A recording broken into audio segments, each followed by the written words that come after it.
His friend asked him what inspired him to write the creed. Tiffany referred to the words in the name: future, farmers, America. He said, "There is enough inspiration in each word to call forth the highest hopes, the deepest concern, the profoundest regard, the strongest determination to carry forward the ideals, never realized in full, but without which the farmer would remain forever the man with the hoe." I want to tell you something of what I know about the circumstances behind the writing of the Creed of the Future Farmers of America by my father, E.M. Tiffany. I was only 3 years old in 1928 when the Creed was written. I've been able to draw upon what he said and wrote about it. I've also been able to put the Creed into some historical perspective, illustrated by pictures from our family album. He came to the writing of the Creed with 7 generations in America before him, 7 generations of farmers. His father, Duane Tiffany, was born in 1854 on a Pennsylvania farm. He moved to Linden in eastern Kansas, where E.M. Tiffany was born in 1883. His childhood memories were rich in the details of life and work on the farm in the 1880s and 90s. This is the experience that came into focus that summer of 1928 when E.M. Tiffany wrote the Creed of Future Farmers of America.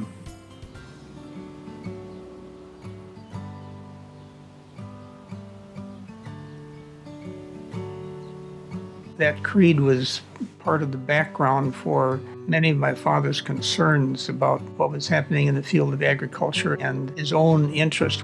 He was getting ready to go to the FFA convention. He was preparing an exhibit, and he got a brainstorm and said, here we're trying to promote this idea of ag education and to serve the needs of the kids that are growing up in rural America. The idea struck him that he would write what inspired him, what his hopes were for teaching. He put those down on paper and put them on a big placard and had it on exhibit at the annual conference in 1928. Apparently that made a hit because then in 1930 they adopted it as their official creed.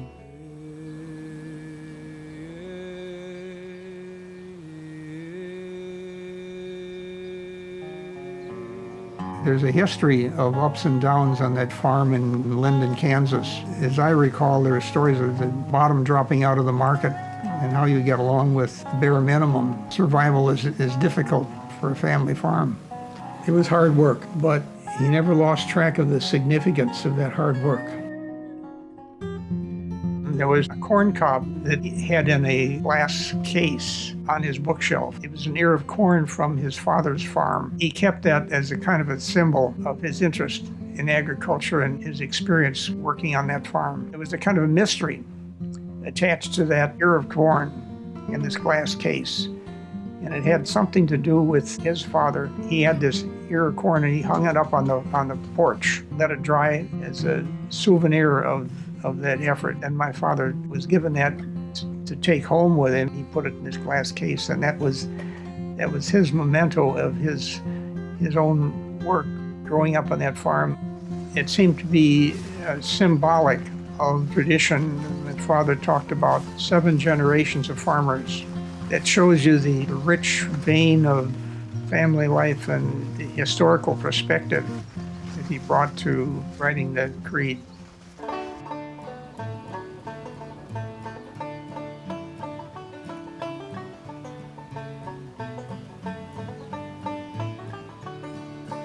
His bachelor's degree from Baker University in Kansas was in the classics rather than a science degree.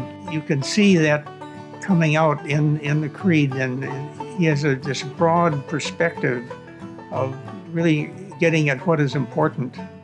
He was an idealist. His education gave him the opportunity to really make the most of the insights.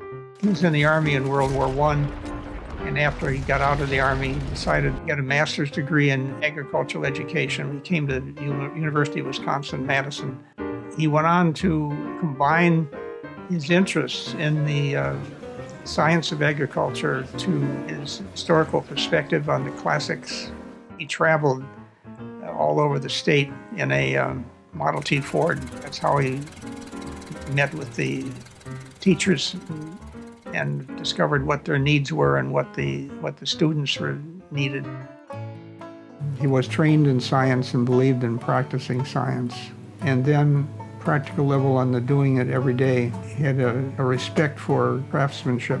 He didn't limit his work with the high school students to meeting them there in the school classroom. He liked to go out on the farms, to visit the farms where the students were growing up and working, to see what they were doing, to be there and to see the equipment that they were using and see the results. That seemed to be more meaningful, to better context for carrying out the education that he wanted to do.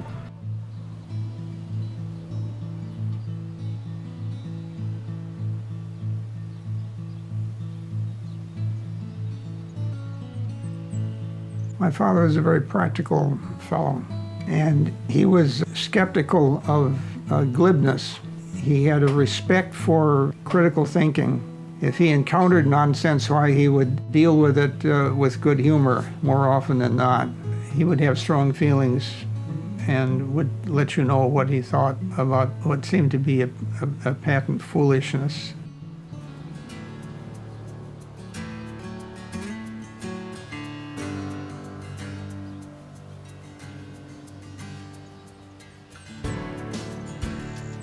If the creed of the future farmers is an expression of faith worthy of so vigorous an organization, it must be more than a part of a prescribed ceremony. It must be an active force of thought working its way through the mind of everyone who makes its words his own. I hope the creed is viral enough to engender such a response.